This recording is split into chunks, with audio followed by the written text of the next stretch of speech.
You can't sweep from now, from there. No, I don't have the equipment. All right. Good morning, ladies and gentlemen.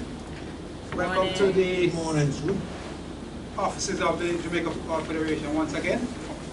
This is a special morning for football and for football lovers, whether you be young or old or in between. The president is in between. All right. Look. We don't get a chance, or should I say, we don't recognize our heroes enough. And we wait, many times we wait until they actually pass away before we actually say something good about them. And you hear about, you mustn't talk ill about the dead and this and that and the devil know what. We want to ensure that while you are able to hold the flowers, we give you the flowers. And that is exactly what we're doing today. This was not planned yesterday or last week. It was planned to be held before the Christmas. And for various reasons, it was pushed back to today. It's a busy week this week. And the General Secretary even has to be on his way very shortly. So we're not going to stay here for too long. But we want to say thanks to everybody who has joined us. All right, we have 4 special people to honor today. Mr. Jeffrey Maxwell, represented by his son. Sir, we are happy to have you. Mr. Maxwell has given his life to football. There's no doubt about that. I want to tell you, I have a story for you afterwards about Mr. Maxwell. Of course, Mr. Leander Marshall from St. Catherine, he has given his life to football as well. For a man who never played football. Bob West. Yeah, Bob, everybody who grew up in the 80s and so would know Bob West. Certainly there was people in Kingston and St. Andrew.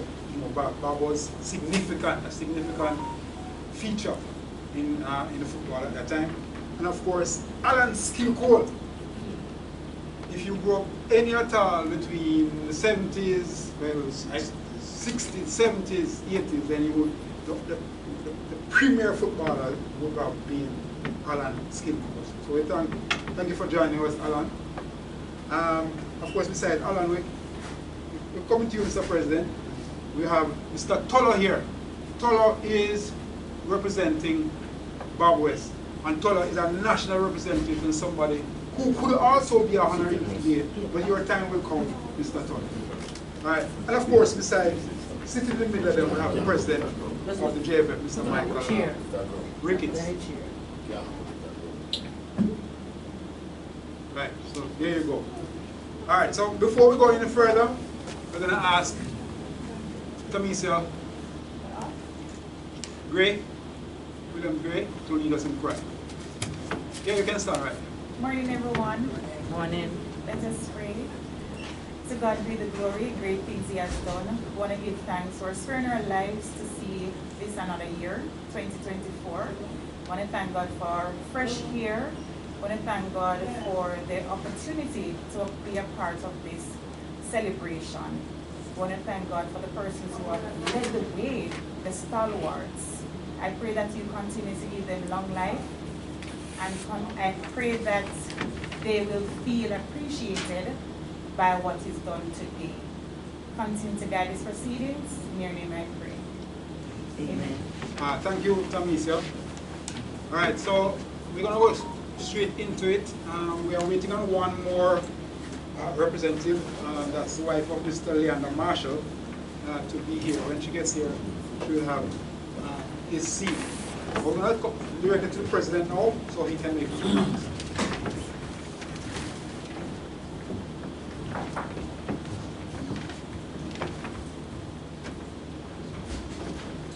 Thank you very much. Let me first and foremost acknowledge and recognize those who are sitting at the head table. And I have now been advised that each of these 3 gentlemen will have sometime played national football. A number you might not know Christopher, but Christopher is the son of another legend. And like Earl just said, if you've been following football from the 70s and 80s, maybe late 60s, then you would probably learn to appreciate the work of some of these gentlemen who are sitting here. I was just sharing the story that as a first form at Glenmuir, we were playing Fear Technical, and Alan and Bob and people like Harold Barrett and Orville Edwards, Carcel Blair, Anthony Douglas. Alan, you remember Anthony Douglas? The guy from Trinidad? Yes. So Glenmuir was playing Fear, and it was on a Wednesday evening. Those days the Costa Cup was only played on Wednesdays and Saturdays. So all of the girls at Glenmuir were at the game. And after 30 minutes, you wouldn't believe that it was 0-0. And then start now to heckle, Alan, where is Alan? Where is the great Alan? Where is Alan? In the middle of the shouting, Alan got a ball at his chest, turned around, threw it over the central defender, and volleyed the ball. We get 8-0 that evening. But the experience was great and indelibly etched in my mind, having seen players of the quality of Alan and Bob Campbell and Orville Edwards and those. And from those days, I fell in love with the sport. Never played at any great level. 1974, I thought I would have been the goalkeeper there, but the competition was abandoned. But we really want to use this opportunity to express my personal views, and certainly that of the JFF. We would have previously planned similar exercises which really did not work as we would have liked, and we took a decision that we would select 4 or 5 persons annually. In fact, this exercise ought to have been done prior to Christmas, but it was postponed, and here we are today showing our love and our appreciation for the commitment, the loyalty, the level of entertainment that these players, and certainly Mr. Marshall, who as an administrator in St. Catherine Parish would have done, given human service to the sport.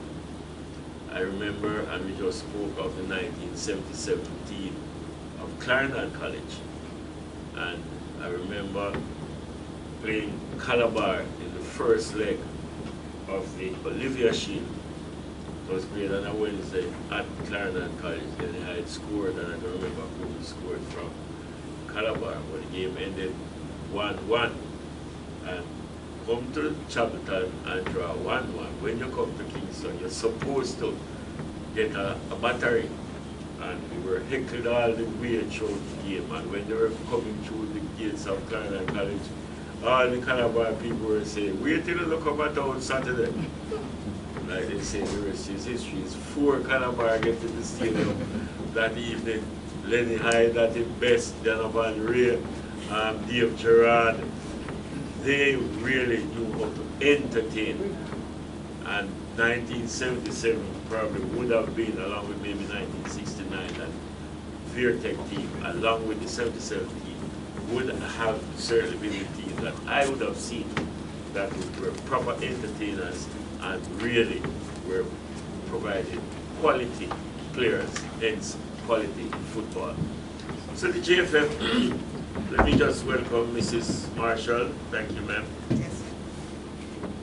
And of course, I don't know if that's Mr. Marshall's daughter, are you, or just friend?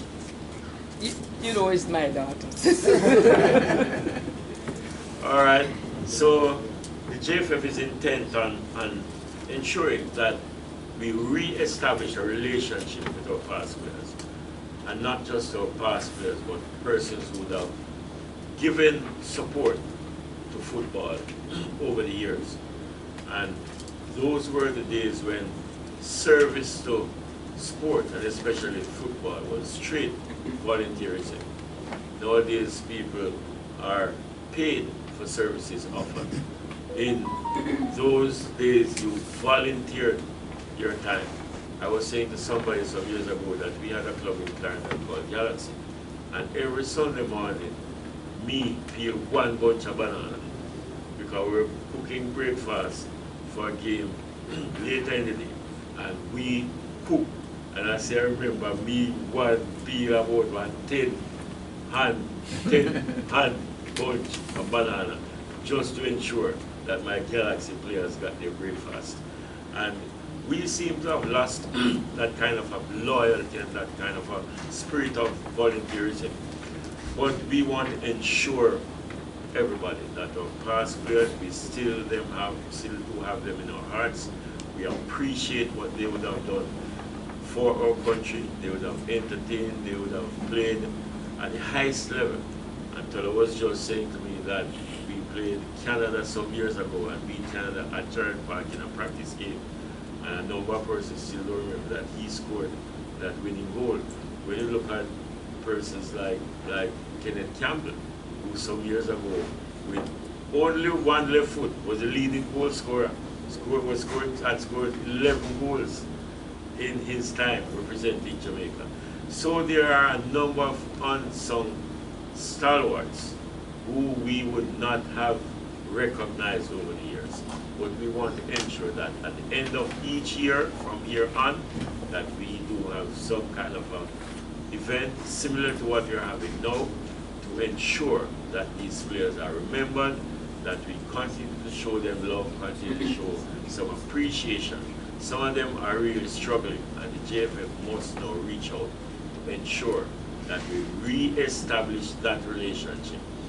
We are pretty sure that having started with this function, we will, at the end of each year, have a similar exercise to ensure that these players are remembered and these players are shown some appreciation. Thanks for being here. Our special awardees today are Mr. Jeffrey Maxwell, who is represented by his son, Christopher. I remember the days when Maxwell played centre half for Santos and certainly for Jamaica. Of course, the great, and it is still said that Alan Cole is the greatest player ever to have played local football. And I am sure that a number of persons would stick their hand up and say, yes, I do agree. Alan was an entertainer, Alan was a goal scorer, never did too much work. I remember Alan played around by St. Thomas. What was the club again in his twilight years? And Galaxy played Port Morant United, and Galaxy played, and let me tell you a huge secret. Guess who was the coach for Galaxy? Guess who? Yeah, prize. You. And me coach Galaxy against Galaxy. But at the time we had the coach because you had the boss a friend. So Milton Hardware was playing right back. And I mean, all Alan did was stand up, because he probably was, like I said, in the twilight of his career. And all Alan did was to stand up on the right side, and then get the ball, and he just make some diagonal pass. And all the forward that did was wait and hit the ball. So I had to say to Hardware, Mr. Hardware, you make Alan embarrass you, man. Alan must know, say you are mark him. And the poor man don't start kicking the ball like big man. I said, listen, me and me say you must be him that way. The man is an elder statesman. Of course, what man give you about 4 every time Alan score the ball with problem. So I would have watched a lot of Alan as I grew up. Even Tolo. Tolo was one sharp forward who could score at the drop of a hat. These persons ought to be remembered. And like I said, Mr. Marshall was a strong administrator who would have served St. Catherine football for decades. understand he's not very well now, but this is the time when we must show these persons some love. And the JFF is intent on ensuring that we embrace our past players, we embrace those who have significantly contributed to the growth and development of the sport of football. Thanks for being here, and of course, this will be an annual calendar event of the JFF. At the end of each year, we select some persons and we show our love and our respect. Thank you very much.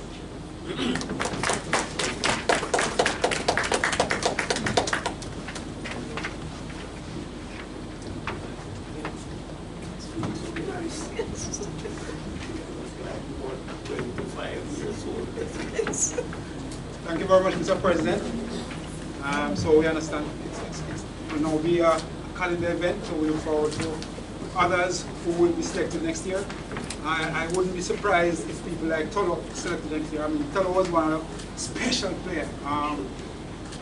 Heads the ball like a cannon, and very physical, always on the ball, and he would outwork most of these guys who are playing now. That's Tolo. I watch him play. I never saw much of skill, to be honest with you. I heard a lot, never saw much. But every time I hear about him, I sound like a magician. So what can I say? All right.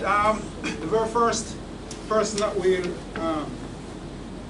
talk about, or should I say introduce, is Jeffrey Maxwell, and I'm asking Simon Preston to read something that about him.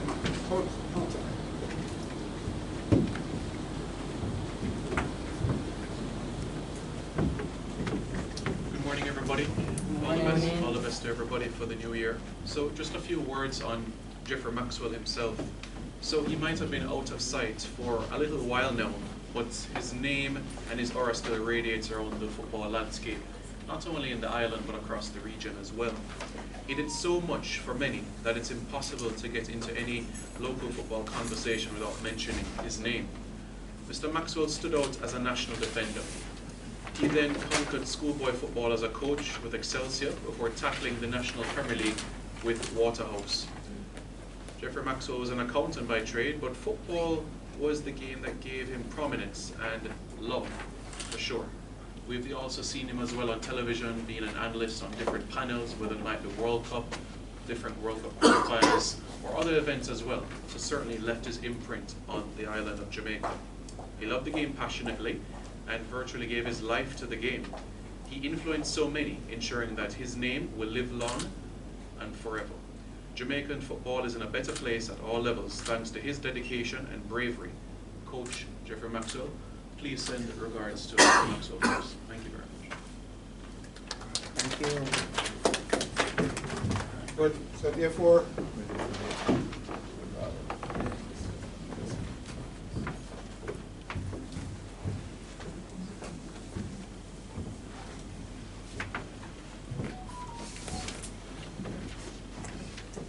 thank you, Simon.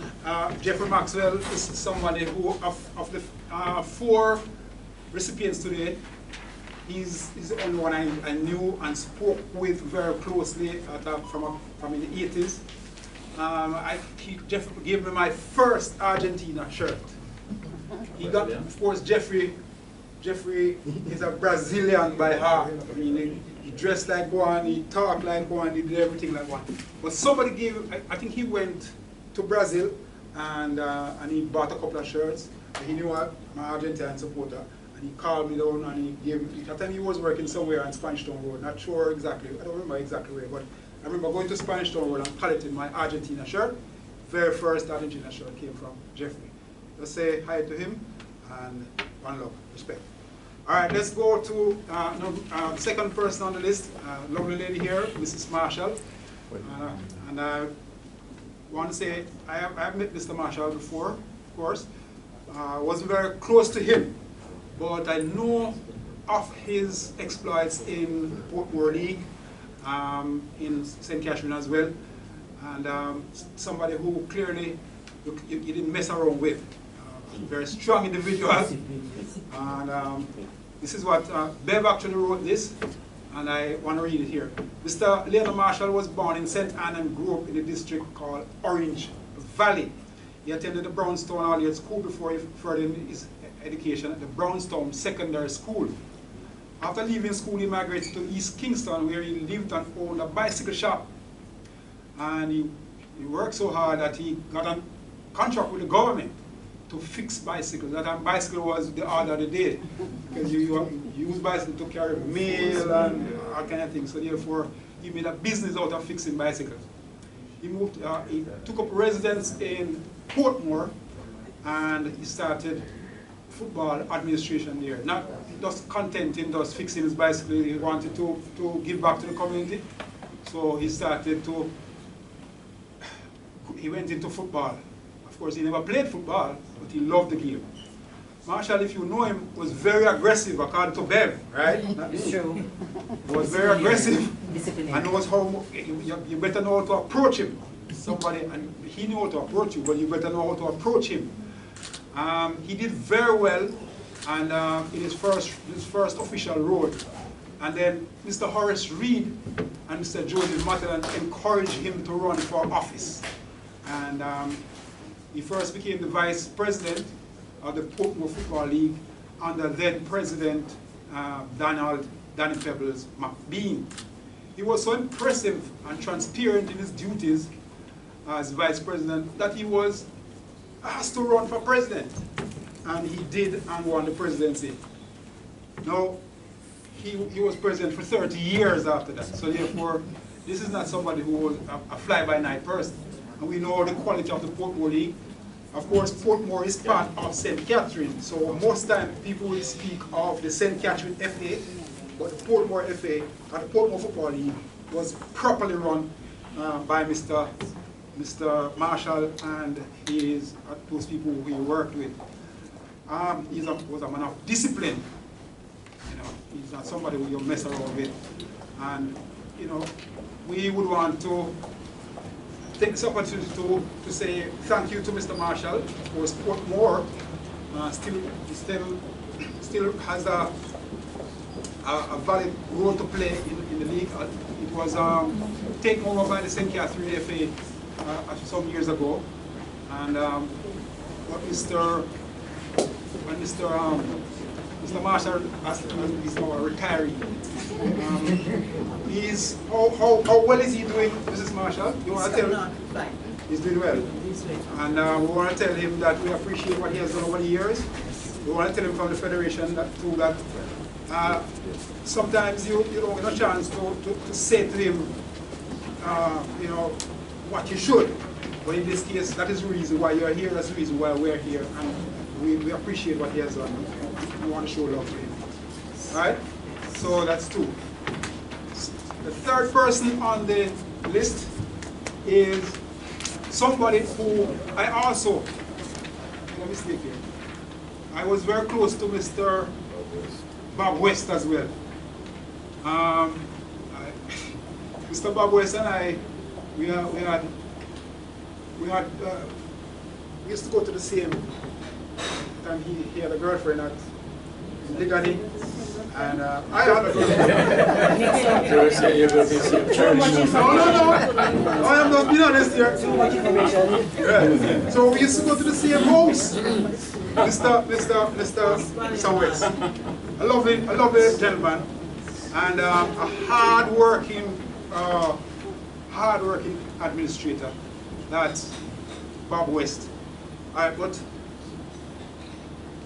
Simon, you want to read about Mr. West, so that those who are here can understand the type of person and what really happened to Mr. West.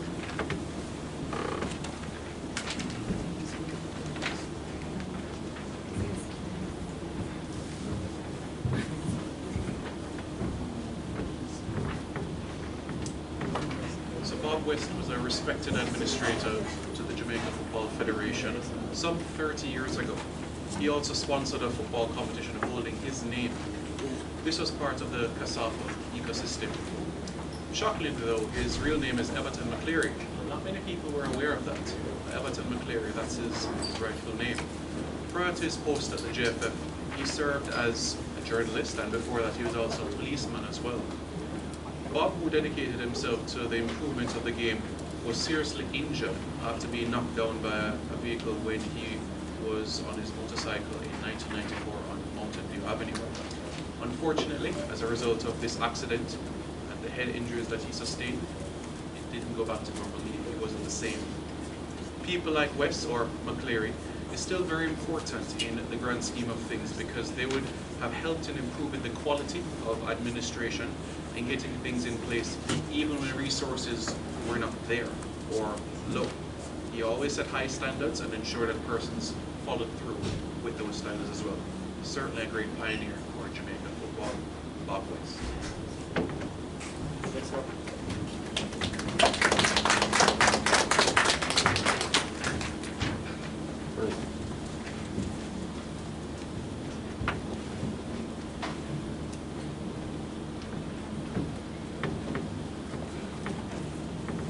Right, so Bob West, everybody knew the man as Bob West. And I learned, even me who was close to him, spoke with him regularly, I never knew that his name was Everton Maxwell. Just learned about it quite recently. But Bob West was no ordinary administrator. He was somebody who was always on the ball, and he also spent some of his personal money. Not just, he didn't just give time, he spent his personal money to start a league. And that's not normal. That's not somebody who would work for a small amount of money, but and he would use that money and start a league himself. So that's the love that he had for the game. So when you see Mr. West, so actually we went to see him a couple of years ago in Mandeville, right? He's now in a home in Mandeville after the accident. Unfortunately, he never came back. And he had some head injuries, and from one place to the other, he moved on until now. So he's now still alive, but he's in a home in Mandeville. Myself and the president and a few others, Bev and Utolo, we went to look for him a couple of years ago. He's still in good spirits, but he's not the vibrant person that we used I recommended the 20 years. Yeah, that's it. The main thing is the speech. All right, fourth person on this is none other than Alan Skillful, the general.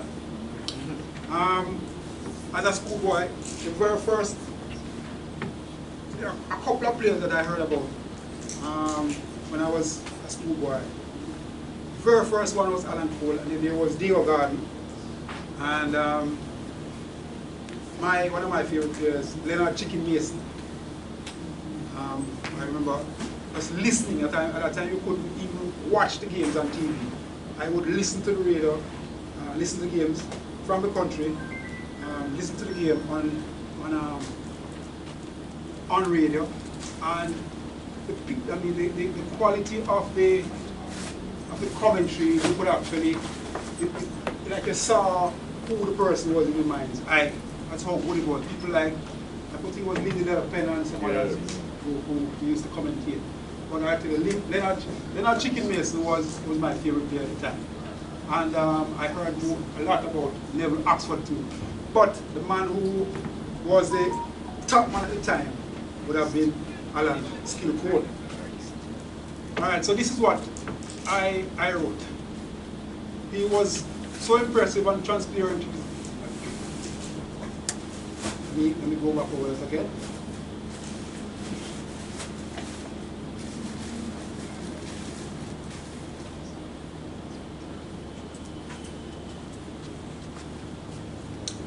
The history of Jamaica's football speaks of many skillful players. However, like the Blue Mountain stands over all the other highlands, one player stands over all the others. Alan Skillful, aka Cherry.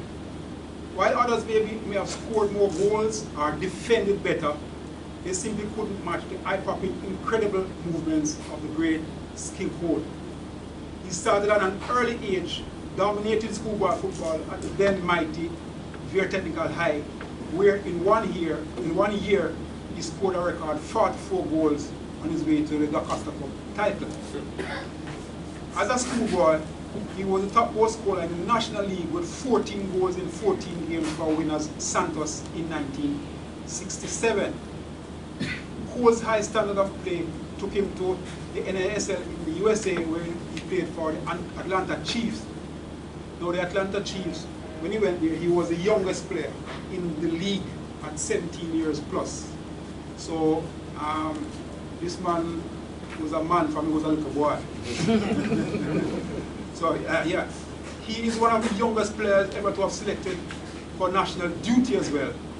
Playing for Jamaica in a friendly against Brazilian side Atlético Portuguesa at 15 years and 3 months. Wow. So I tell you again, so this is not when you hear about players now making the team at 17. He made the national team, played for Jamaica at 15 years and 3 months. Cole also caught the eye of Jamaica in the World Cup qualifying and was one of the only 2 English-speaking players selected in the All-CONCACAF squad in 1972. Now at that time, most of the players came from Mexico and Honduras and whatever, and 2 Jamaicans made the team. He was the only outfielder, and the goalkeeper was also Jamaican by the name of Lester Constantine. So, Vesta Constantine, right. His legend will live on for posterity. Alan Skill Cole, legend. Alan Skill Cole, everybody. All right, so these are the honorees for this this year. Now, as the president said, it's important that we do so when they can actually enjoy it, and that's why we are here today. Now, Mr. President, you want the honorees to stand at the front, and then you can make your presentation. You can call on me the presentation.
I received this plaque on behalf of my husband, Leander, and I thanks the Federation very much.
step in close.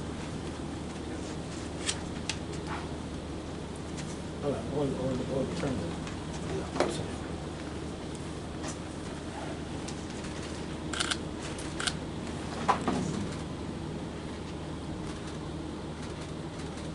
Here now.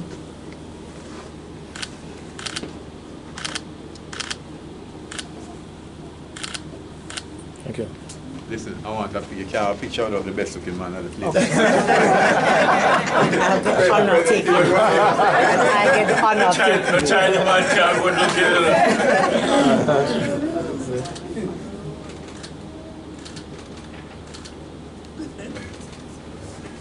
Yeah, man. That's why I boss this man. Alan, respect yourself. Alan. And what this now is how prominent to this day now. What we're doing this night today. This here is giving out pictures of all the past here.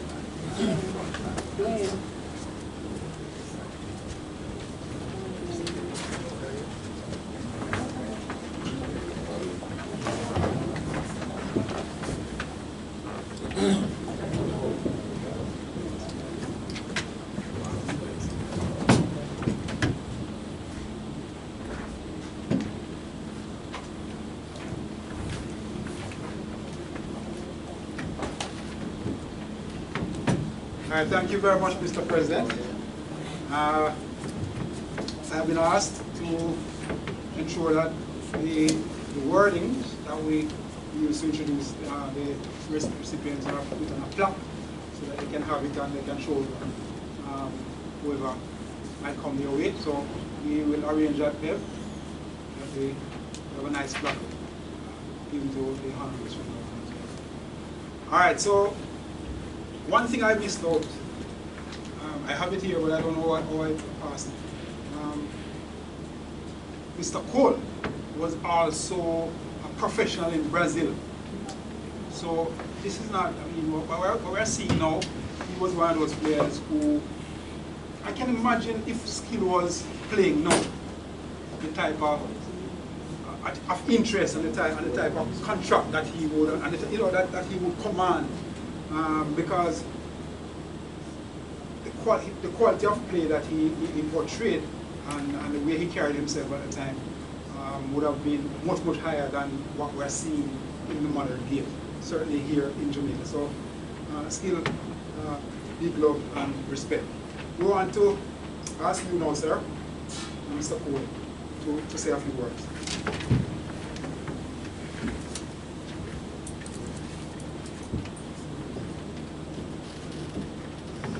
Good morning, everybody. Morning. First, I want to thank the Federation for honoring us. I told myself that we are honoring. You know, it's really something that we, myself, I cherish these things because I remember the early days when we were playing football, we didn't get no form of honor. I mean, you see schoolboys today getting citations, they're getting plaques, they get all these things when they score goals and when their team win. We didn't get those things. I remember the early days, even when I was a schoolboy, when I was the leading goal scorer and the Premier League amongst the bigger guys. It was I don't know, maybe they were expecting me to do it. I don't know what it was, but it was just something that it's passed by. It's nothing. We scored goals in school, we became leading goal scorers. He didn't even mention it. So they scored 36 goals, 38 goals. No, they give you well, it's good for the sports. But we have come a long way. And you know, the game has evolved. We have become more civilized and accept what sports is all about. And that is very good. And it was unfortunate in the early days when we played, we didn't get much.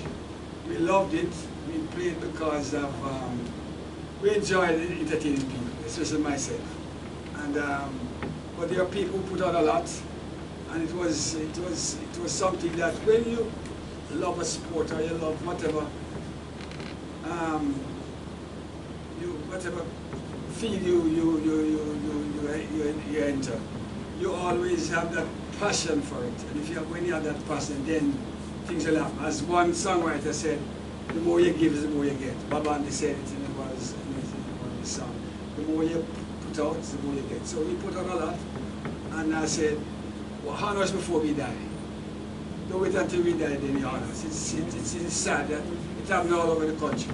You hear after the man passed away, the honors. You say, oh, so let a man live in his glory. Honor him when he lives. So, you know, Mr. President, I want to thank you and your organization for this moment. You know, it's something that I will always remember. And for other players and those that have passed and those who you will honor in the near future, I think it will do good for us. It will do good for the sports. And it is really inspiring for me to say thank you on behalf of those that have passed, those that are still here, those that will be honored, and keep it going.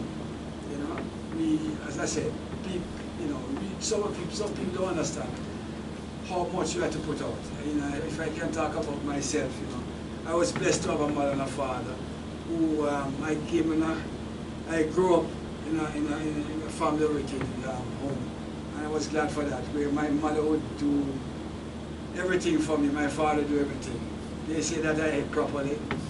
When I wanted to get out at 4 o'clock in the morning to go there and chill, because I had to chill because I was young, I was very small, and the bigger guys were bigger. So for me to be able to do the things that I wanted to do, I had to be physically attuned. So I had to go there in the mornings early. I couldn't wake up my father. My father was a government work, and he had to go to work. And my mother said, mommy, and mommy would bring him. And then she made sure that when I get back home, I had a proper meal and things like that. So, you know, we have to give thanks to our parents. As one great man said again, let us give thanks for those parents that begot them. So we give thanks also to our parents for putting out for us. And as for myself and others, I know the other people, sport persons who can give a testimony, you know, probably in the same way I've been here today. So let's give them thanks for the parenting and all those things. And let's say thank you very much for all of this. And we appreciate it. And I said, love to you all. Thanks.